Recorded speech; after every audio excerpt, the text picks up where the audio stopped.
Side खबरों के लिए सब्सक्राइब करें फ्लेम मीडिया और उसके बाद बेल आइकन को प्रेस करें ताकि सबसे पहले आपको मिले एक्सक्लूसिव खबरें।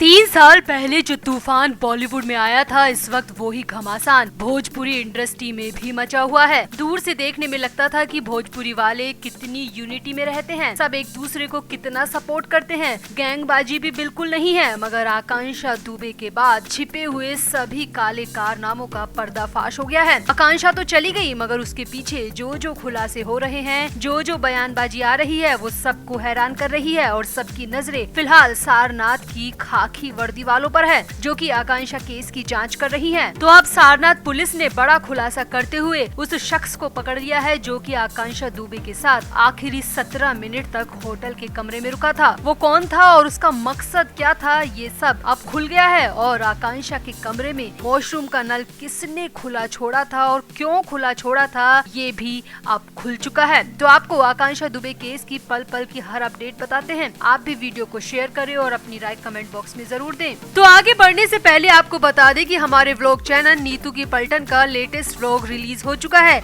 जिसका लिंक डिस्क्रिप्शन में है। आप भी जल्दी से व्लॉग देखें, लाइक शेयर और सब्सक्राइब भी करें। तो आकांक्षा दुबे केस में सबसे बड़ी खबर ये आ रही है कि वो शख्स पकड़ा गया है जो कि आकांक्षा के साथ होटल में आया था और कमरा नंबर 105 में 17 मिनट तक रुका था। दरअसल सामने आ रहा है कि पुलिस के साथ ही फॉरेंसिक टीम भी इस केस की जांच पड़ताल में जुटी है और फॉरेंसिक एक्सपर्ट्स ने रूम के चप्पे चप्पे को छान मारा है। वहीं दूसरी तरफ पुलिस ने होटल के तमाम सीसीटीवी फुटेज भी खंगाले हैं, जिसमें वो मिस्ट्री मैन पकड़ा गया जो कि इस वक्त संदेह के सबसे बड़े घेरे में है। दरअसल सारनाथ मीडिया की माने तो आकांक्षा जिस पार्टी में गई थी वो एक करीबी दोस्त की बर्थडे पार्टी थी और जब आकांक्षा लौटी तो वो काफी नशे में थी और आकांक्षा ऐसी हालत में थी कि वो खुद के सहारे चल भी नहीं पा रही थी। हालांकि रिपोर्ट्स ऐसा कह रही है, मगर सीसीटीवी फुटेज में जो दिख रहा है वो बिल्कुल अलग है। सामने आया है कि आकांक्षा को कार से रूम तक छोड़ने के लिए एक शख्स साथ आया था और वो करीब 17 मिनट तक आकांक्षा के रूम में ही था। अब उस शख्स ने ना तो होटल के रिसेप्शन से रूम की चाबी ली और ना ही रूम की चाबी आकांक्षा के पास थी। तो कैसे उस मिस्ट्री मैन ने उस रूम का लॉक खोल लिया, ये सबसे बड़ा सवाल है, क्योंकि आकांक्षा अपनी चाबी मेकअप आर्टिस्ट को देकर गई थी, मगर इसके बावजूद उस शख्स ने रूम को खोल लिया। क्या उस शख्स के पास कोई और भी चाबी थी, ये भी बड़ा सवाल सामने आ रहा है। जी हाँ, वो 17 मिनट तक रूम में रुका और फिर चला गया। अब पुलिस ने जो सीसीटीवी खंगाले हैं उसके मुताबिक आकांक्षा इतने नशे में थी ही नहीं, वो आराम से चलती हुई आ रही है और उसके साथ एक शख्स है जो कि उसके पीछे पीछे चलता हुआ आ रहा है। और जैसे ही आकांक्षा रूम के अंदर घुसती है तो वो शख्स दरवाजे को रोककर खुद भी रूम में चला जाता है। अब रूम में क्या हुआ इसका पता पुलिस को लगाना है, क्योंकि रूम में तो कैमरे होते नहीं है। वो शख्स आया और फिर करीब 17 मिनट बाद बाहर निकल गया। अंदर क्या हुआ कोई नहीं जानता। खैर फिलहाल पुलिस को उस शख्स की पहली तस्वीरें मिल गई हैं, यानी सीसीटीवी के जरिए तो उस मिस्ट्री मैन की गिरफ्तारी हो चुकी है और अब पुलिस बहुत जल्द उसे एक्चुअल में भी गिरफ्तार कर लेगी, ऐसा पुलिस का कहना है। सामने आ रहा है कि जिस वक्त आकांक्षा का दरवाजा मेकअप आर्टिस्ट ने खटखटाया था उस वक्त अंदर से नल के चलने की आवाज आ रही थी, पानी के बहने की आवाज आ रही थी। मेकअप आर्टिस्ट का कहना है कि मैं मुश्किल से आधा घंटा नहाने में लगाती थी, मगर सुबह से हमने कई बार दरवाजा नॉक किया, मगर हर बार सिर्फ नल के चलने की आवाजें आ रही थी और ऐसा करीब 2 घंटे तक हुआ। वहीं इसके अलावा होटल के नाइट स्टाफ का कहना है कि रूम नंबर 105 का नल लगातार 8 घंटे से ज्यादा तक चलता रहा, मगर वीआईपी गेस्ट को कोई कुछ नहीं कह सकता, इसीलिए इस बारे में किसी ने ज्यादा ध्यान नहीं दिया और बात को फॉरवर्ड भी नहीं किया।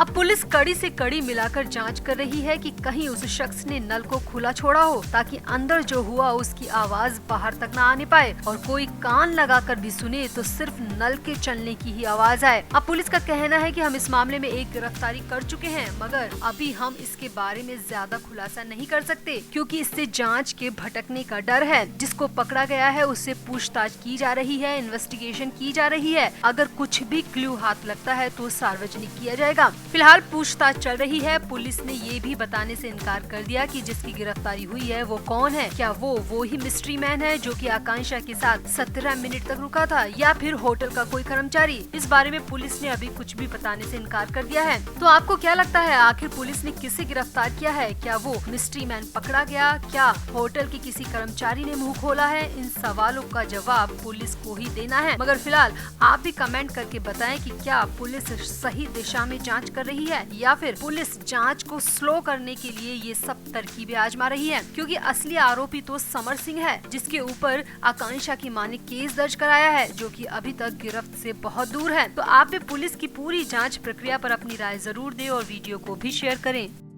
तो आगे बढ़ने से पहले आपको बता दें कि हमारे व्लॉग चैनल नीतू की पलटन का लेटेस्ट व्लॉग रिलीज हो चुका है, जिसका लिंक डिस्क्रिप्शन में है। आप भी जल्दी से व्लॉग देखें, लाइक, शेयर और सब्सक्राइब भी करें। तो भोजपुरी फिल्मों की अभिनेत्री और हजारों फैंस के दिलों की धड़कन आकांक्षा दुबे का अंतिम संस्कार किया जा चुका है। बनारस के मणिकर्णिका घाट पर आकांक्षा को आखिरी विदाई दी गई। आकांक्षा तो बिना कुछ कहे, बिना कुछ लिखे इस दुनिया से चली गई, मगर यूपी बिहार के पूर्वांचल इलाके में सनसनी पसरी हुई है। जब से आकांक्षा दुबे की मौत हुई है, तब से ही हाहाकार मचा हुआ है। पुलिस की टीमें अलग अलग इलाकों में जाकर छानबीन कर रही है। भोजपुरी सिंगर समर सिंह और उसके भाई संजय सिंह की गिरफ्तारी को लेकर जगह जगह पर दबिश दी जा रही है, मगर एफआईआर के 24 घंटे बाद भी दोनों आरोपी पुलिस की गिरफ्त से बाहर हैं। अब ये तो सब जानते हैं कि पुलिस चाहे तो पाताल से भी आरोपियों को ढूंढ निकाले, मगर यहाँ एफआईआर करने के 24 घंटे बाद भी पुलिस के हाथ पूरी तरह खाली हैं, क्योंकि अभी तक पुलिस ने ना तो होटल के सीसीटीवी खंगाले हैं और ना ही उस पार्टी के जहां आकांक्षा आखिरी बार गई थी। क्योंकि हो सकता है कि आकांक्षा के खिलाफ साजिश उसी पार्टी से शुरू हुई हो। कहीं ऐसा ना हो कि पुलिस की स्लो इन्वेस्टिगेशन आरोपियों को फायदा पहुंचा दे, क्योंकि सुशांत सिंह राजपूत के मामले में बिल्कुल ऐसा ही हुआ था। शुरुआती जांच कर रही मुंबई पुलिस की लापरवाही से सारे सबूत खत्म हो गए थे, और ऐसा ही इस केस में होने की संभावना को लेकर पुलिस पर तरह तरह के सवाल उठाए जा रहे हैं। फिलहाल तो सारनाथ पुलिस ने ऐलान किया है कि अगर 24 घंटे के अंदर समर सिंह और संजय सिंह सरेंडर नहीं करते हैं, तो उनके रिश्तेदारों और उनके परिवार वालों की गिरफ्तारी की जा सकती है। और हो सकता है कि इस चेतावनी के बाद समर सिंह और संजय सिंह को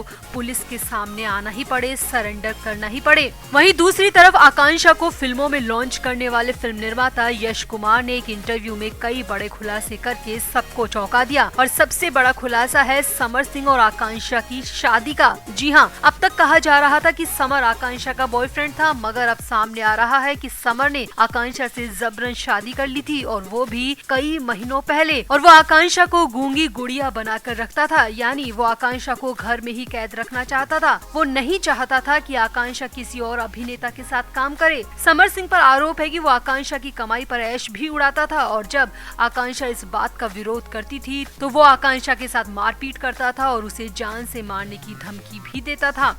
ई टाइम्स के मुताबिक आकांक्षा को पहली भोजपुरी फिल्म देने वाले यश कुमार ने कहा कि मैं वो आदमी था जो आकांक्षा को इंडस्ट्री में लाया था। मैंने एक निर्माता के रूप में अपनी पहली फिल्म में आकांक्षा को कास्ट किया था। यह भोजपुरी सिनेमा में उनकी पहली फिल्म थी। वो बहुत अच्छी थी, अपने काम को लेकर एकदम डेडिकेट थी। यश ने कहा, आकांक्षा ने हाल ही में मेरे साथ एक फिल्म की शूटिंग कंप्लीट की थी, और मुझे नहीं पता था कि वो हमारी साथ में आखिरी फिल्म होगी। यश ने कहा, उनके साथ आखिरी फिल्म की शूटिंग के दौरान मैंने उनके दिमाग में ऐसी कोई बात नहीं देखी। वो बिल्कुल नॉर्मल थी, बस अपने रिश्ते को लेकर थोड़ा परेशान रहती थी। बाकी ऐसी कोई बात नहीं थी जिससे वो इतना बड़ा कदम उठा ले। यश कुमार ने आगे कहा, ऐसा नहीं है कि आकांक्षा के पास काम की कमी थी। हाँ, बस वो अब एल्बम में और काम नहीं करना चाहती थी, क्योंकि समर उसे खुद के एल्बम के बाहर काम नहीं करने देता था। इसीलिए वो चाहती थी कि वो खुद को एक्सप्लोर करे और ज्यादा से ज्यादा फिल्मों में काम करे। और ये कोई इतनी बड़ी परेशानी भी नहीं है कि इसके लिए कोई अपनी जान ही दे दे।